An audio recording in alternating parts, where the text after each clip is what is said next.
Hi hello ನಮಸ್ಕಾರ ಸ್ನೇಹಿತರೆ. ಇವತ್ತಿನ ವಿಡಿಯೋ ಏನಪ್ಪ ಅಂತಂದರೆ, ಜೂನ್ ತಿಂಗಳಲ್ಲಿ ಕರ್ನಾಟಕದಲ್ಲಿ ಟೂರ್ನ ಎಲ್ಲೆಲ್ಲಿಗೆಲ್ಲ ಪ್ಲಾನ್ ಮಾಡಬಹುದು ಅನ್ನೋದನ್ನ ಈ ವಿಡಿಯೋದಲ್ಲಿ ತಿಳಿಸ್ಕೊಡಿ. ಬನ್ನಿ ಈ ವಿಡಿಯೋನ ಪೂರ್ತಿ ನೋಡೋಣ. ಈ ವಿಡಿಯೋ ಏನಾದರೂ ಇಷ್ಟ ಆಯಿತು ಅಂದರೆ ನಿಮಗೆ ಲೈಕ್ ಮಾಡಿ, ಸಬ್ಸ್ಕ್ರೈಬ್ ಮಾಡಿ, ಶೇರ್ ಮಾಡಿ. ಬನ್ನಿ ವಿಡಿಯೋನ ನೋಡೋಣ. ಜೂನ್ ತಿಂಗಳಲ್ಲಿ ಏನಾದರೂ ನೀವು ಟ್ರಿಪ್ ಪ್ಲಾನ್ ಮಾಡಿದ್ದೀರಾ ಅಂದರೆ ಅದರ ಅನುಭವ ಭಾಳ ಚೆನ್ನಾಗಿರುತ್ತೆ. ಜೂನ್ ಪ್ರವಾಸದಲ್ಲಿ ಮನಸ್ಸಿನ ಉಲ್ಲಾಸವನ್ನು ಹೆಚ್ಚಿಸಿ ಈ ಸ್ಮರಣೀಯ ಅನುಭವ ಸಾಕಷ್ಟು ಕಾಲ ಮನಸ್ಸಿನಲ್ಲಿ ಹಚ್ಚ ಹಸಿರಾಗಿಯೇ ಇರುತ್ತೆ. ಅಂತೆಯೇ ನೀವೇನಾದರೂ ಜೂನ್ ಪ್ರವಾಸ ಪ್ಲಾನ್ ಇದ್ದರೆ ಕರ್ನಾಟಕದಲ್ಲಿ ಭೇಟಿ ನೀಡಬಹುದಾದ ಕೆಲವು ಪ್ಲೇಸ್ಗಳ ಬಗ್ಗೆ ಮಾಹಿತಿ ಈ ವಿಡಿಯೋದಲ್ಲಿ ತಿಳಿಸಿಕೊಡ್ತೀನಿ. ಮೊದಲನೇದಾಗಿ ನೋಡೋದಾದರೆ ಕೊಡಗು ರಮಣೀಯ ಪ್ರಾಕೃತಿಕ ವೈಭವವನ್ನು ಹೊಂದಿರುವ ಜಿಲ್ಲೆ. ಇದು ಭಾರತದ ಸ್ಕಾಟ್ಲೆಂಡ್ ಎಂದೇ ಕರೆಸಿಕೊಳ್ಳುವ ಕೊಡಗಿನಲ್ಲಿ ಸಾಕಷ್ಟು ಪ್ರವಾಸಿ ಆಕರ್ಷಣೆಗಳಿವೆ. ಸೌಂದರ್ಯದಲ್ಲಿ ಕೊಡಗು ತನ್ನದೇ ಆದ ಮಹತ್ವವನ್ನು ಹೊಂದಿದೆ. ನೀವೇನಾದರೂ ಕೊಡಗು ಟ್ರಿಪ್ ಪ್ಲ್ಯಾನ್ ಮಾಡ್ತಾ ಇದ್ದೀರಿ ಅಂತಂದರೆ ಸಾಕಾಗಿರುತ್ತೆ ಪ್ಲೇಸ್ಗಳು ಮಾತ್ರ. ಅವು ಪ್ಲೇಸ್ ಯಾವಪ್ಪ ಅಂತಂದರೆ ನೋಡೋಣ ಬನ್ನಿ.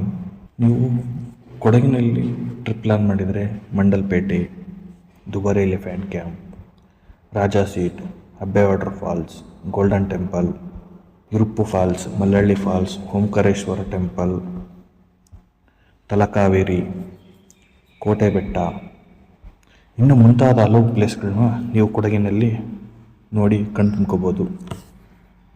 ಇನ್ನು ಎರಡನೇದಾಗಿ ನೋಡೋದಾದರೆ ಹಂಪಿಯು ಕಲ್ಲುಗಳಲ್ಲೂ ಗತಕಾಲದ ವೈಭವವನ್ನು ಸಾರಿ ಹೇಳುತ್ತದೆ. ವಿಜಯನಗರ ಸಾಮ್ರಾಜ್ಯದ ಆಳ್ವಿಕೆಗೆ ಸಾಕ್ಷಿಗಳನ್ನು ಇಲ್ಲಿ ಈಗಲೂ ನೋಡಬಹುದು. ಪುರಾತನ ದೇಗುಲ ರಚನೆಗಳು ಖಂಡಿತ ಪ್ರವಾಸದ ಸ್ಮರಣೀಯ ಅನುಭವವನ್ನು ಈ ಹಂಪಿ ತರುತ್ತದೆ.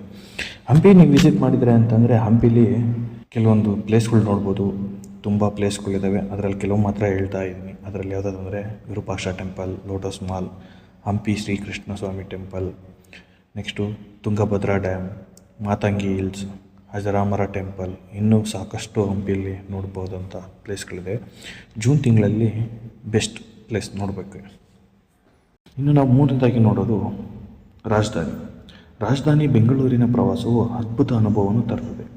ಇಲ್ಲಿ ಐತಿಹಾಸಿಕ ಸ್ಥಳದಿಂದ ಹಿಡಿದು ಆಧುನಿಕತೆಯ ಮೋಹ ಸ್ಪರ್ಶವಿರುವ ತಾಣಗಳ ತನಕ ಸಾಕಷ್ಟು ಅದ್ಭುತ ಜಾಗಗಳಿವೆ. ಇದಲ್ಲದೆ ಇನ್ನೂ ಅನೇಕ ಪ್ರವಾಸಿ ಆಕರ್ಷಣೆಗಳನ್ನು ಬೆಂಗಳೂರಿನಲ್ಲಿ ನೋಡಬಹುದು. ಬೆಂಗಳೂರಲ್ಲಿ ನೀವು ಇದರ ಅಂತಂದರೆ ಬೆಂಗಳೂರಲ್ಲಿ Lalbagh, ISKCON, Cubbon park, Bannerghatta national park, UB city, Bengaluru palace, Vidhana Soudha ಮತ್ತು ನಂದಿ ಹಿಲ್ಸ್, ಇನ್ನು ಮುಂತಾದ ಹಲವು ಪ್ಲೇಸ್ಗಳಿದೆ.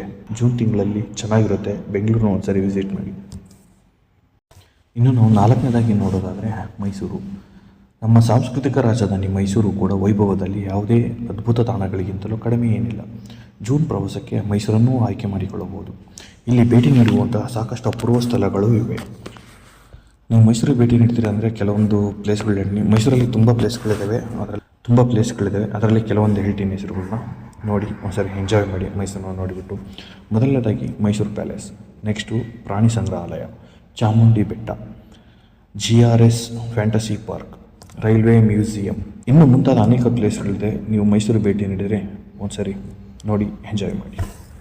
ಇನ್ನು ನೆಕ್ಸ್ಟ್ ನೋಡೋದಾದರೆ ನಾವು ಬೇಲೂರು, ಹಳೆಬೀಡು. ಇವು ಹೊಯ್ಸಳರ ಕಾಲದ ವೈಭವವನ್ನು ಕಣ್ತುಂಬಿಕೊಳ್ಳಲು ಬಯಸಿದರೆ ಹಾಸನ ಜಿಲ್ಲೆಯಲ್ಲಿರುವ ಬೇಲೂರು ಮತ್ತು ಹಳೆಬೀಡು ದೇಗುಲಕ್ಕೆ ಭೇಟಿ ನೀಡಬಹುದು. ಅದ್ಭುತ ಕೆತ್ತನೆಗಳನ್ನೊಳಗೊಂಡ ಈ ದೇಗುಲದ ಭೇಟಿಯು ವಿಶಿಷ್ಟ ಅನುಭವವನ್ನು ತರುತ್ತದೆ. ನೆಕ್ಸ್ಟ್ ನೋಡೋದಾದರೆ ನಾವು ಹಾಗುಂಬೆಯು ಶಿವಮೊಗ್ಗ ಜಿಲ್ಲೆಯ ಮಲೆನಾಡು ಭಾಗದಲ್ಲಿ ಸಣ್ಣ ಹಾಗೂ ಸುಂದರ ಗ್ರಾಮವಿದೆ. ಪ್ರಕೃತಿ ಪ್ರಿಯರಿಗೆ ಹಾಗುಂಬೆ ಸ್ವರ್ಗ ಸಮಾನ. ಇಲ್ಲಿನ ಪ್ರಾಕೃತಿಕ ಸೊಬಗಿಗೆ ಮಾರು ಹೋಗದವರೇ ಇಲ್ಲ. ಮಾನ್ಸೂನ್ ಪ್ರವಾಸಕ್ಕೂ ಇದು ಹೇಳಿ ಮಾಡಿಸಿದಂತಹ ತಾಣ. ನೆಕ್ಸ್ಟ್ ಬಂಡೀಪುರ. ನೀವು ವನ್ಯಜೀವಿ ಪ್ರೇಮಿಗಳಾಗಿದ್ದರೆ ಬಂಡೀಪುರದ ಪ್ರವಾಸ ಪ್ಲಾನ್ ಕೂಡ ಮಾಡಬಹುದು. ಚಾಮರಾಜನಗರದಲ್ಲಿರುವ ಬಂಡೀಪುರ ರಾಷ್ಟ್ರೀಯ ಉದ್ಯಾನವನ್ನು ಹುಲಿ, ಆನೆಗಳಿಂದ ದೇಶದ ಗಮನ ಸೆಳೆದಿದೆ. ಇಲ್ಲಿ ಸಫಾರಿ ಮೂಲಕ ವನ್ಯಜೀವಿಗಳ ಜೀವನವನ್ನು ಕಣ್ತುಂಬಿಕೊಳ್ಳಬಹುದು. ನೆಕ್ಸ್ಟ್ ನೋಡೋದಾದರೆ ನಾವು ಗೋಕರ್ಣ. ಬೀಚ್ನಲ್ಲಿ ವಿಹಾರಿಸಬೇಕು ಎನ್ನುವರಿಗೆ ಗೋಕರ್ಣ ಕೂಡ ಉತ್ತಮ ಆಯ್ಕೆ. ಇಲ್ಲಿ ಹಲವು ಪ್ರಸಿದ್ಧ ಬೀಚ್ಗಳಿವೆ. ಜೊತೆಗೆ ಗೋಕರ್ಣ ಧಾರ್ಮಿಕ ಕಾರಣದಿಂದಲೂ ಗಮನ ಸೆಳೆದಿದೆ. ಇಲ್ಲಿ ಪುರಾತನ ದೇಗುಲಕ್ಕೂ ಭೇಟಿ ನೀಡಬಹುದು. ಈ ಮಾಹಿತಿ ಏನಾದರೂ ನಿಮ್ಗೆ ಇಷ್ಟ ಆಯಿತು ಅಂತಂದರೆ ಆಗಲೇ ಹೇಳಿದ್ನಲ್ಲ, ಲೈಕ್ ಮಾಡಿ, ಕಮೆಂಟ್ ಮಾಡಿ, ಶೇರ್ ಮಾಡಿ, ಸಬ್ಸ್ಕ್ರೈಬ್ ಮಾಡಿ. ಸಿಗೋಣ ಮುಂದಿನ ವಿಡಿಯೋದಲ್ಲಿ.